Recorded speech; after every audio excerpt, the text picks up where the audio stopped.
at Large, Zimbabwe's premier current affairs podcast. Greetings and welcome to this inaugural podcast show, Zim at Large, a show that gives you the best there is in terms of Zimbabwean current affairs. On this show, expect no hyperbole, there's no dissembling, and there's certainly no room for fake news. My name is Tinashe Chiname. I'm a political analyst, I'm a political scientist, and with me on this inaugural show is none other than Dereck Goto, who is a consistent, sharpshooting and consistent political analyst and commentator. He's also a businessman. Now, he's a man who has the pulse on everything to do with social, political, and economic issues on the Zimbabwean landscape. Dereck, greetings and welcome. Thank you, Tinashe, for such a kind introduction. I really appreciate it. And I'm really honored to be part of your inaugural episode. We hope to have a powerful and meaningful conversation. Thank you. Thank you, Dereck. And also with us on this inaugural show is none other than Mabasa Sasa. Now, Mabasa is a prolific journalist. He's plied his trade locally and internationally as a political editor at The Herald. He's also been editor of the Southern Times in Namibia. He's also been a correspondent for New African Magazine, as well as being editor of the Sunday Mail. Mabasa, welcome to Zim at Large. Thank you very much. It's a pleasure to be here. Good to see you, Tinashe. I hope we have some meaningful and impactful discussions. No, most definitely. Now, today's episode, we're going to look at all things infrastructure. And I really am at a loss as to where we can actually begin, because this is a very broad subject. And of course, we'll get back into it when we come back. But be sure to subscribe to our social media handles. On Facebook, it's Zim at Large. Instagram, it's Zim at Large. And on X, it's Zim at Large.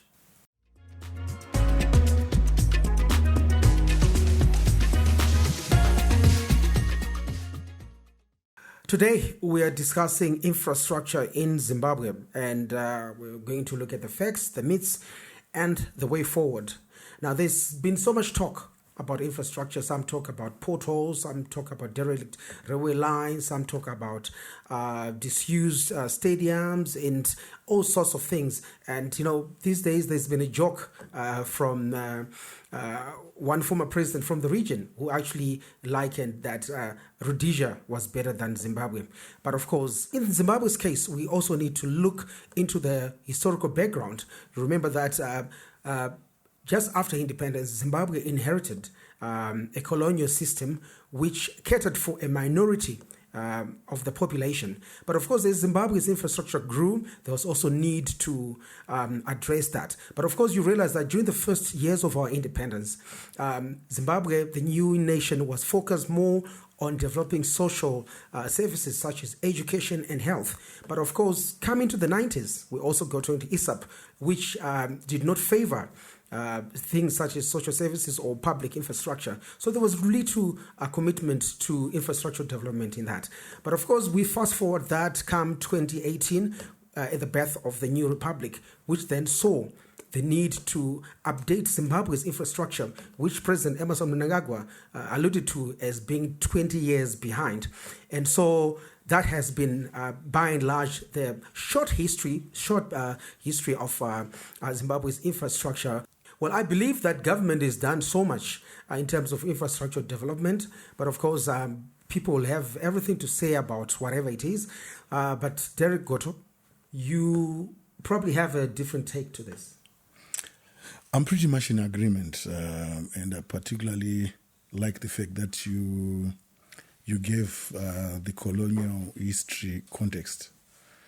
What that essentially means is that as a new nation in 1980, we started off pretty much handicapped, as our services now had to cater for the broader population. As you pointed out correctly, the First Republic started off with major focus on social services. And as we moved into the 90s, there was movement with regards to accommodation for low-income earners. But with the advent of, with the coming in of ISAP, things then suddenly went south. I don't know. Comrade Sasa, do you have anything to... Yeah, well, I think we also shouldn't forget the simple fact that Zimbabwe is a low-income society. So we have certain capacities that our reality is that there are certain things we simply cannot do that other countries may be able to do because of the size of the economies. So yeah, we are a low-income society, but we also have to appreciate that we are growing. The target, of course, is to become a middle-income society by 2030. But the reality is, at present, that press is still small. But it has to cater for a lot of competing national needs, all of them important. So, yeah, I think we are trying to make do with a small press. The issue then maybe becomes, how are we prioritizing what we have in our small press? Are we directing it towards the areas of most urgent need, the areas that lead to long-term sustainable development? I think this is what this discussion really is about. By and large, I would say, yeah, we have been on the right track. As you pointed out, there was ISAP. And then soon after that, things got really bad when sanctions were imposed on Zimbabwe. Yeah. I know, yeah. There are some people who don't want to hear that story, but that's the reality of the country we live in. Yes. Sanctions, wherever they came from, wherever they were imposed, they resulted in underinvestment in infrastructure. They chased away investors. We got a lot of socio-economic problems out of that. So now as we get into engagement and re-engagement, I think there is now gradually a bit more room for investment in infrastructure. Yes. Yeah. No, absolutely. I totally agree with you. And what is most gratifying, Mabasa and Dereck, is the fact that I see evidence of real recovery from a place where we had sanctions. But I mean, look, I'm in the thick of things. Since the Second Republic, we've seen a deliberate move towards sanctions busting in terms of our infrastructure development, whereas when we relied much on foreign direct investment in infrastructure development, we've had to now fund our own infrastructure development. But of course, I stand to be corrected. I've seen a lot of recovery, but of course, we need to, I think, give the facts. How many bores have been drilled? How many public infrastructure projects have been embarked on and completed, and so forth? Maybe Dereck, you could actually probably take us through that. Sure. There are quite a number of projects that we can mention, particularly since 2018. I think I'll try and just stick to the major ones. So there is the Wange Unit 7 and 8, which is brought on board plus or minus 600 megawatts of power. We also have a lot of work and development on the universities. Traditionally, we just knew of, growing up, we knew of the University of Zimbabwe. But now, there is Lupane State University. They are adding faculties by the year. We have Chinoi, University of Technology, doing specialized and unique degrees there. These are just the educational examples I can give. Then you've got... Sorry, maybe just to add on to that, I think one of the biggest gains at the universities is the establishment of innovation hubs. Yes. And yeah, some of them actually directly feed into infrastructure issues. Our ICT infrastructure, for instance, has benefited greatly from what the University of Zimbabwe is doing as regards our space satellites and things like that. The National Transport Management System, what is that center called at the University of Zimbabwe? So I think the innovation hubs are also coming in quite well there. Then there's the development of, DISCO, Manize power plant. They're also having their own energy plant along with Zimplats. I think that's another good example. These are going to be major private players within the energy sector. Then we've got the road network. I think the emergency road rehabilitation program has worked on over 50,000 kilometers. That's since 2018. We can also talk about the new parliament building, which obviously was initiated pre-2018, but it was finalized a couple of years ago. We can talk of revamped airports. I think another major one is the Bedbridge border post. Maybe your audience might need to know that it was not just about the border post, but a whole town was actually built in a public-private partnership, which was very, very successful. Yeah, I think those are my examples. Now there are critical issues of funding, and indeed the questions around the source of funding, the quality of funding, the priorities, and so forth, the awarding of tenders, and so forth and so forth. I don't know. I'll be back to you again, Dereck. What is your take on this? Okay, should I say the evolution or the transformation of the State Procurement Board into PRAS brought about a lot of improvements with regards to transparency, accountability. These are technology-based solutions. As you know, today to participate, it's an open system. Anyone and everyone can actually audit the system as far as any tender process that they've participated in.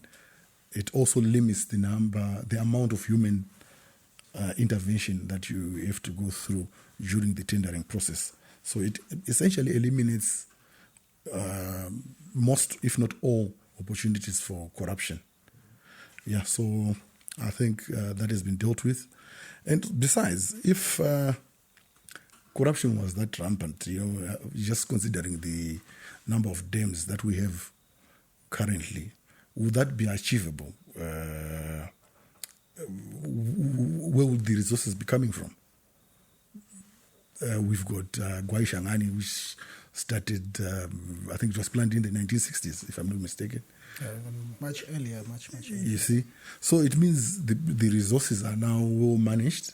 There's Marwanyati Dam, there's Kunzwi Dam, which have been successfully implemented. I think, Dereck, this also feeds probably into my next inquiry, which would be are jobs being created, livelihoods being impacted as a result of this investment in infrastructure. Probably Mabasa could probably give us your insight into this. Yeah, certainly.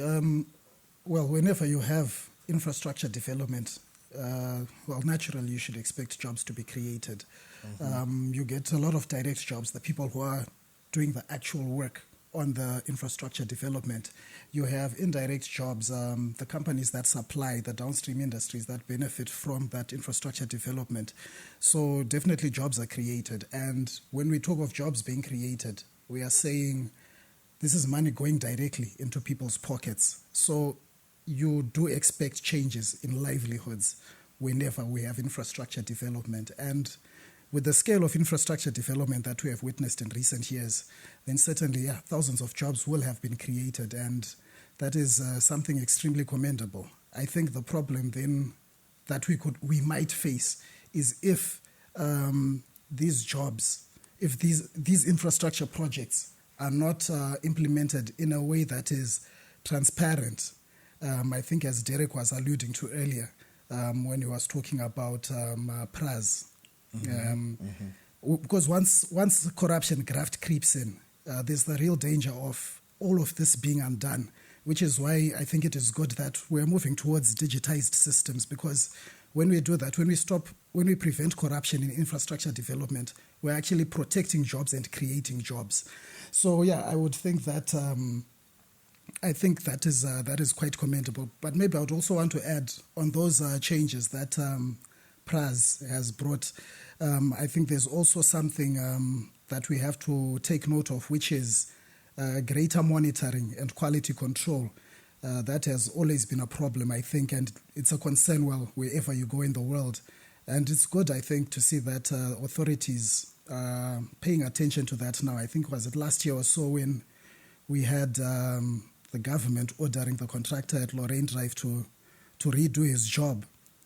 Because once you do a shoddy job, there are also elements of depriving people of jobs. When you're cutting corners, you're stealing people's livelihoods. So all these things, I think, authorities are increasingly taking into account so that infrastructure directly impacts on people's livelihoods. Yeah, and we're also quite impressed. In fact, I think largely the nation was actually excited and impressed by then newly appointed Minister of Sport, General Sanyatwe, who took a tour on his tour of sporting facilities at the National Sports Stadium. He engaged with the contractor and asked hard questions, and all he said was, can we please have some action? Can we have delivery of service? And I think that is very commendable in that regard. But of course, when you talk of corruption, I mean, we cannot condone corruption, as it were. But of course, we've had issues and instances where there is accusations, counter-accusations, and issues to do with corruption. But of course, it's all in the media. It's all on social media.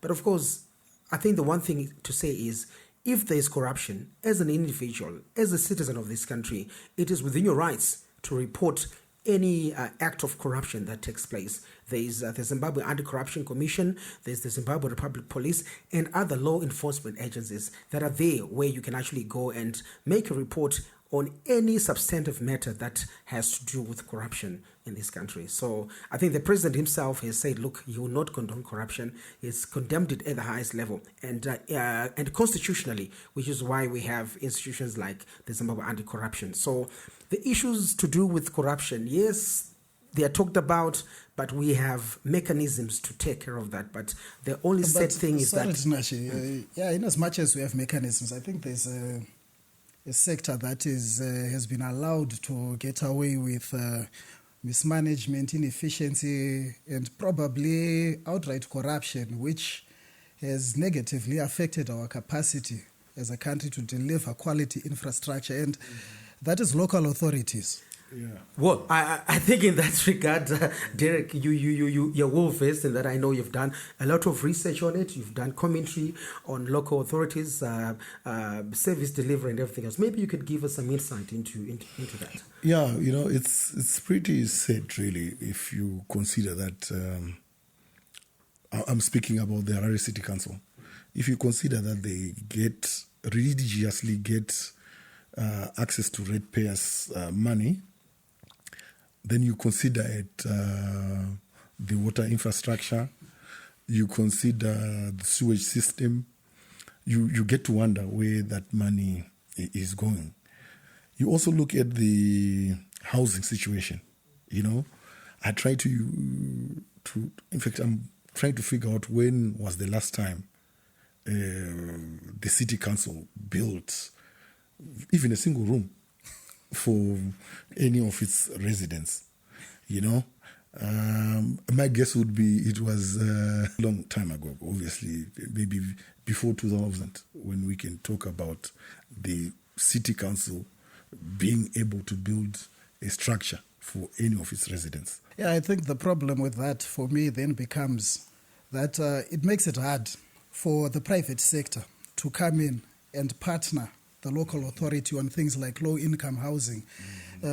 All we get repeatedly are statistics of a huge housing backlog, but you would think that is fertile investment opportunity, but people are not coming in to partner local authorities. You would not be a very wise investor if you would come and partner with a local authority where its leaders are known publicly for spending so much on PECs, allowances for non-essential workshops, and so forth. So, we have a problem within our local councils, and I think the government should take sterner action to keep that in check, maybe through commissions and like what we're witnessing in Harare.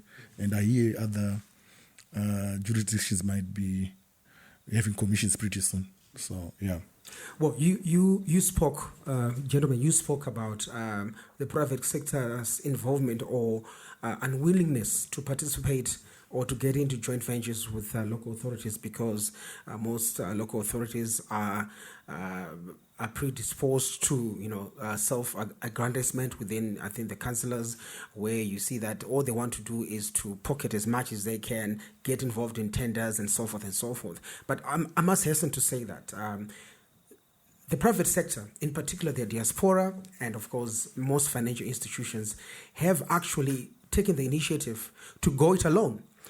You have, say, financial institutions like FBC Bank, FBC Building Society, you've got CABS Building Society, you've got National Building Society, who have taken the initiative to come up with housing projects which do not have the city council's involvement, and those have gone on pretty well. But look, when you look at it, they are elitist in some way, in the sense that building societies, financial institutions, are in business to make money. But of course, the city council, the local authorities, as it were, have a public obligation, a public mandate to provide low-cost housing, which they are failing to do. Certainly, I don't know. That's really where the tragedy is, because once your public entities like local authorities fail to provide low-cost housing, and yet they are in charge of a jurisdiction that has a huge population of low-income earners, it tells you how skewed the priorities are.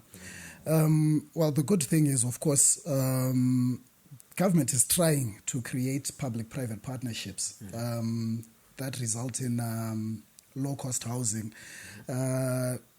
Yeah, we might not be seeing millions of houses being built right now, but I think a platform has been set where the private sector is finding that it can actually engage the government, central government, to provide low-cost housing, which local authorities are failing to do. And the government itself, through its own means, I think has been trying to a commendable extent. When you look at things like Dziwara Sekwa housing, the erection of flats, even, in what we would normally think of as far out places like Mtawa Tower, so really I think more attention has to be paid to low-cost housing. And also one other sector, sector which has huge funding, this I must say, I don't know if you, a gentleman would know that last year or so, or within the last 2 or 3 years, I think remittances from the diaspora have totaled in excess of $2 billion. Now, imagine if we could harness that $2 billion into infrastructure development, well organized, I think would really, really go far. But of course, we also you spoke of private-public partnerships, which are like the wave in terms of infrastructure development. They push development in a big way. One of the key projects that we have is the famous Trabablas interchange, which was built primarily on a private-public partnership. You also have the Beitbridge highway and also the Bulawayo Harare highway, which Intertoll was or Group 5 was involved.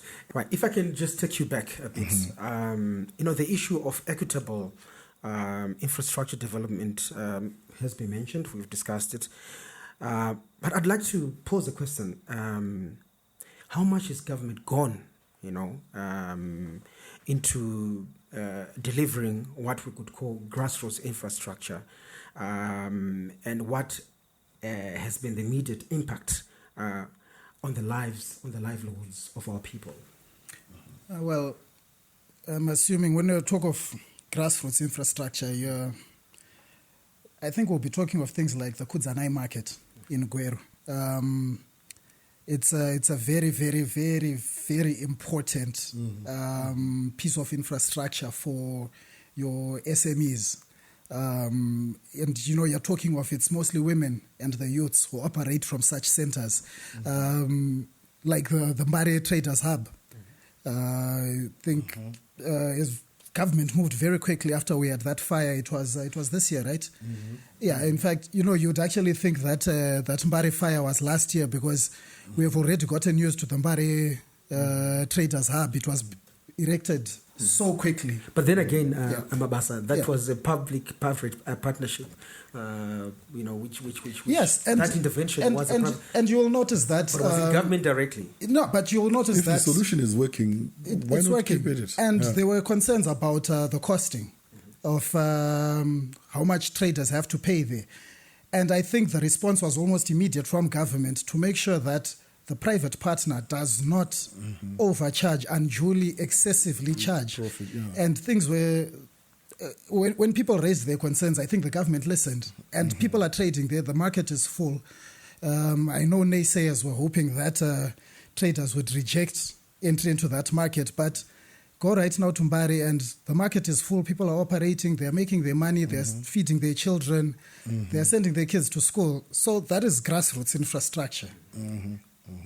I don't know if that addresses what you were raising. No, it absolutely addresses it. But of course, look, it takes two to tango. Yes, the private sector and the government working together to deliver public infrastructure. But we've discussed the history of infrastructure in Zimbabwe. We've discussed the challenges, the successes. We've also touched on issues to do with corruption, tendering, funding, and all of that. But at the end of the day, what lies ahead, Mabasa? Yeah, well, I think, I would agree. Zimbabwe is being rebuilt. That is the important thing. But I think in everything we do when it comes to infrastructure, those involved must ask themselves, who is this infrastructure being built for? How is it being built? To what end?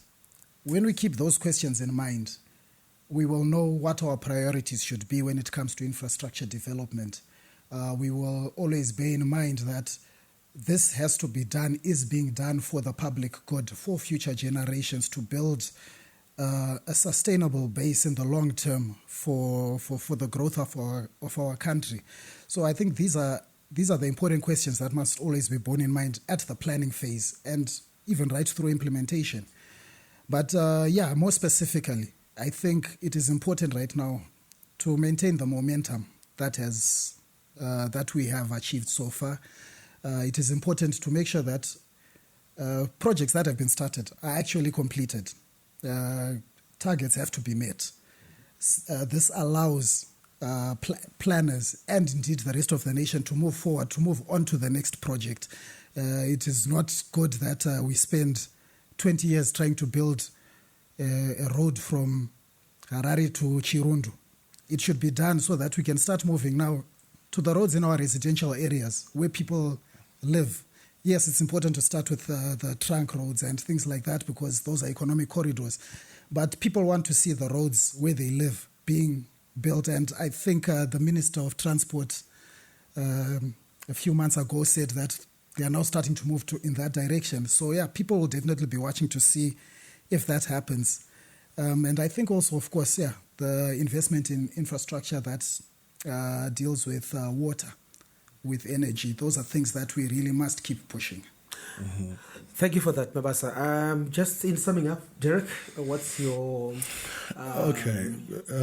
parting words, as it were? I think on what needs to be done operationally, Mabasa has captured it aptly. Maybe my comment is from observing what happens on social media, in the press and all over, Zimbabweans need to be more kind to their government, considering where we've come from and also considering what we've achieved since 2018. You see, as pointed out earlier, the issue to do with our small GDP, the sanctions. With that in the picture, we've managed to finish the Bedby road, the Bedby border posts. We're finishing, in the last 7 years, I think we've done, 12 dams. Major dams. So I think as a nation, sometimes we need to be a bit more kind and appreciate our reality and then judge from that basis. From my personal viewpoint, I think we're doing exceptionally well on the infrastructure front. Thank you. So there we go. All the positives have been achieved, but of course, all this cannot progress if we don't pull in one direction as a people.